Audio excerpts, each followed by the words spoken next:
My daughter hadn't called me in 11 days. That might not sound like much to some people. Maybe you have kids who go weeks without checking in, and you've learned to live with it.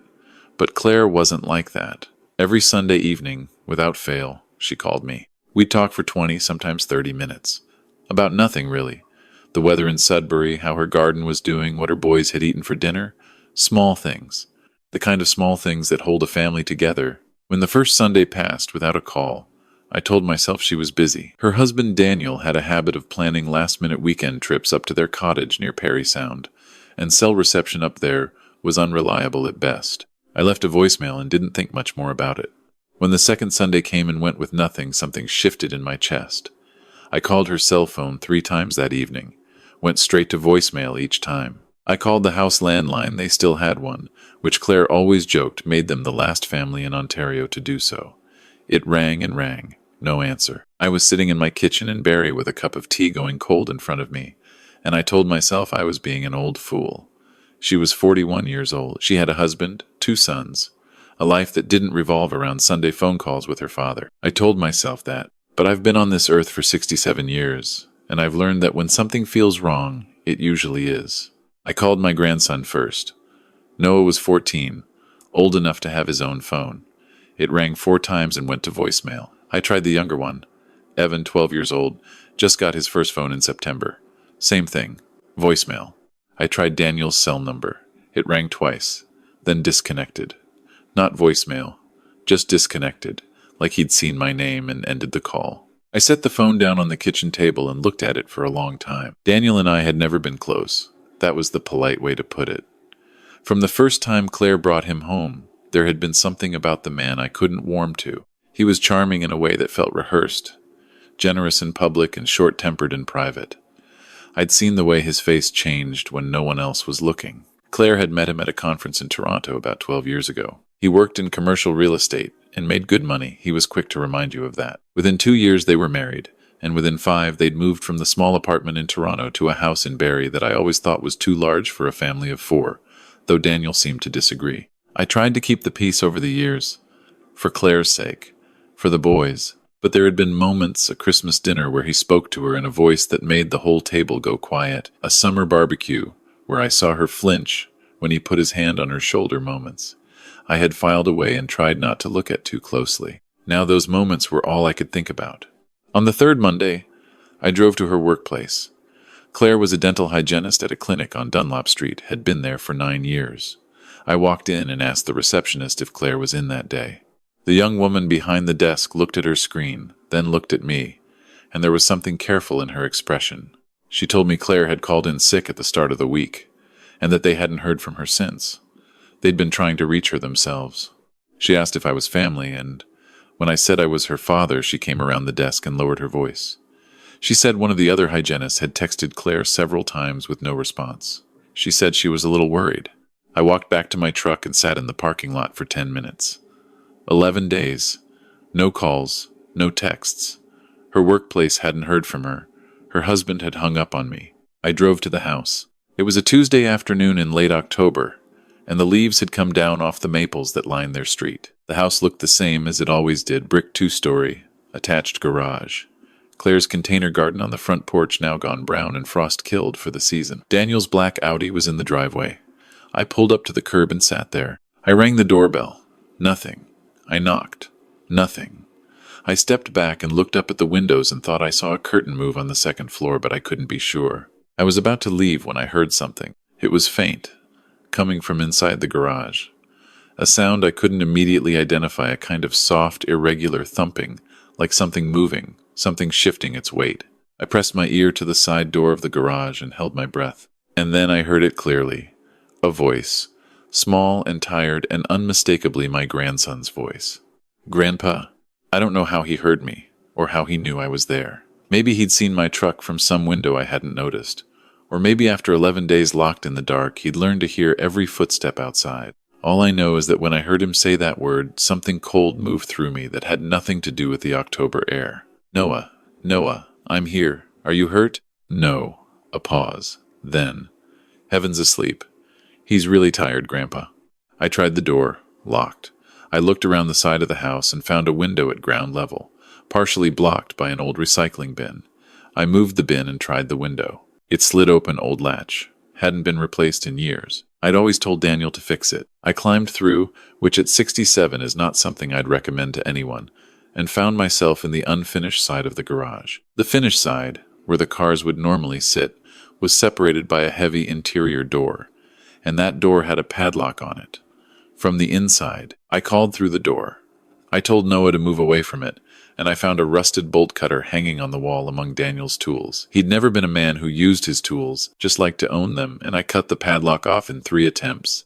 The smell hit me first.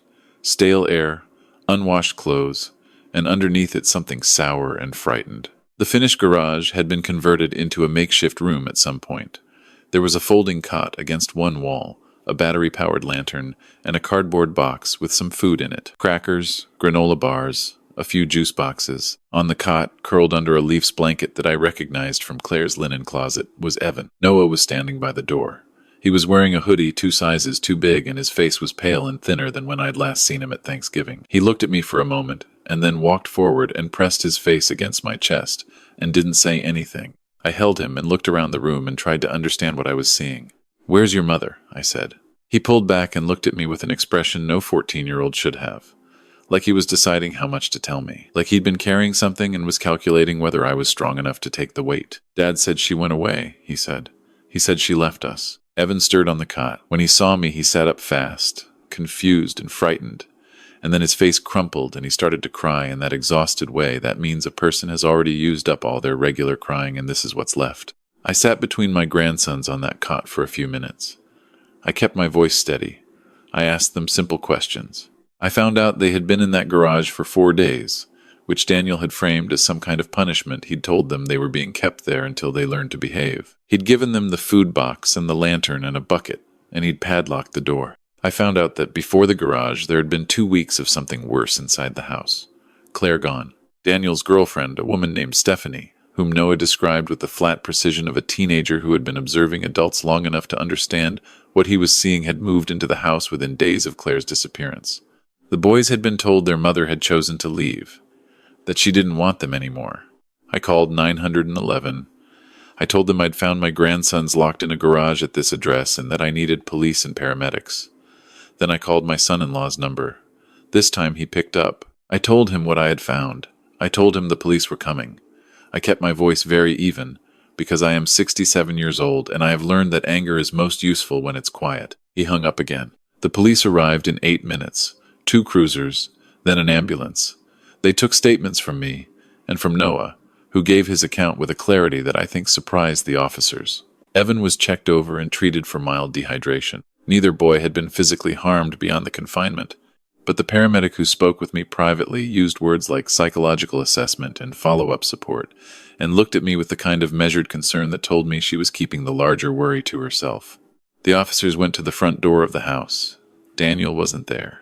His Audi was still in the driveway, but he was gone. A neighbor across the street told police she'd seen a woman she didn't recognize drive up about 20 minutes before we arrived, and a man matching Daniel's description had gotten into her car and left. That was when I asked the question I had been afraid to ask since I'd climbed through that garage window. "Where is my daughter?" It took 4 days to get an answer. I kept the boys with me at my house in Barrie. My sister drove down from Sudbury to help because I am not naturally equipped to care for a traumatized 12-year-old and a shell-shocked 14-year-old simultaneously, and she was better at the practical things, meals, routines, keeping the television on at a normal volume and the refrigerator stocked with things the boys would actually eat.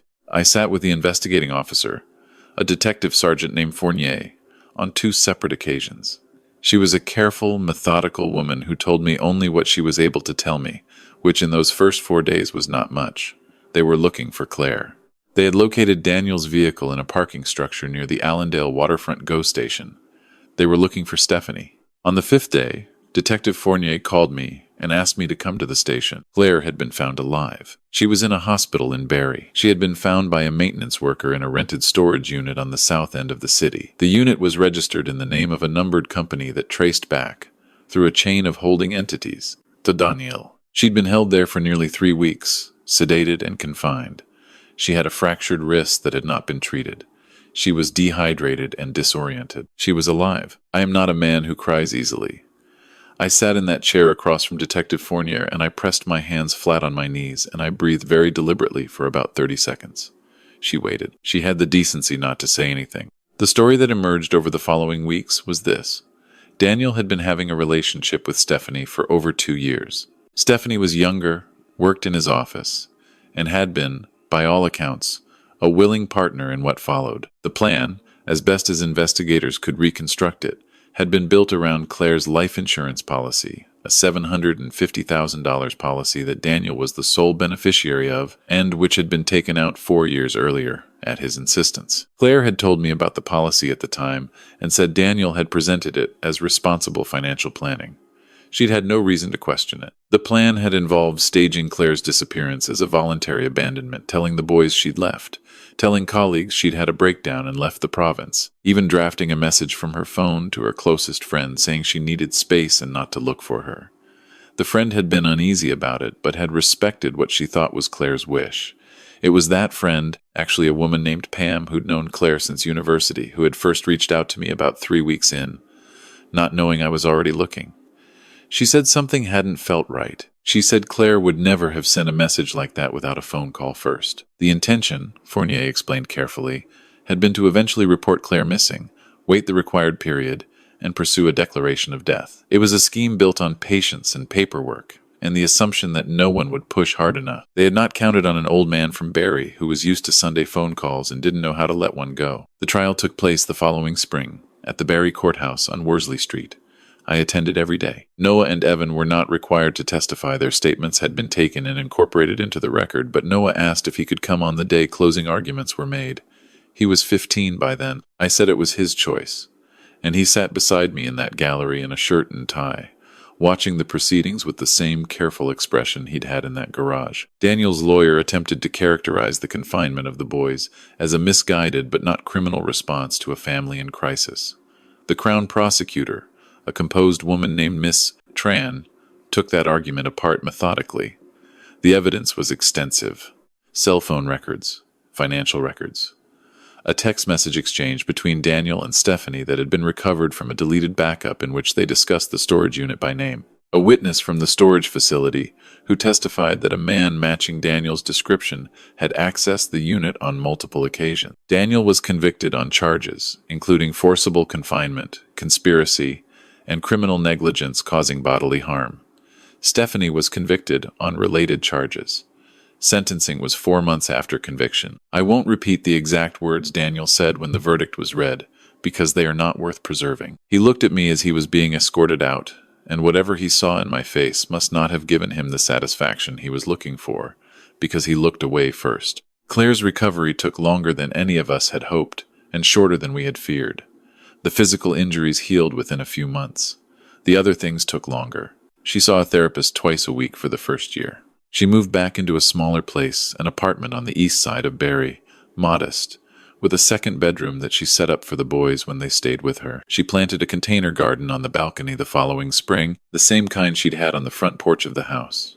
I don't know why that detail meant so much to me, but the first time I saw those planters with their small green shoots, I had to look away for a moment. The boys live primarily with me while Claire finishes getting back on her feet.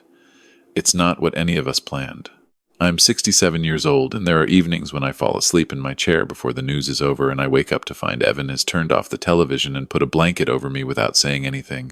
And those moments cost me something I don't have a word for. But there are other moments. Noah, now 15, started playing hockey again this winter. He'd quit the season before, and we hadn't pushed him on it.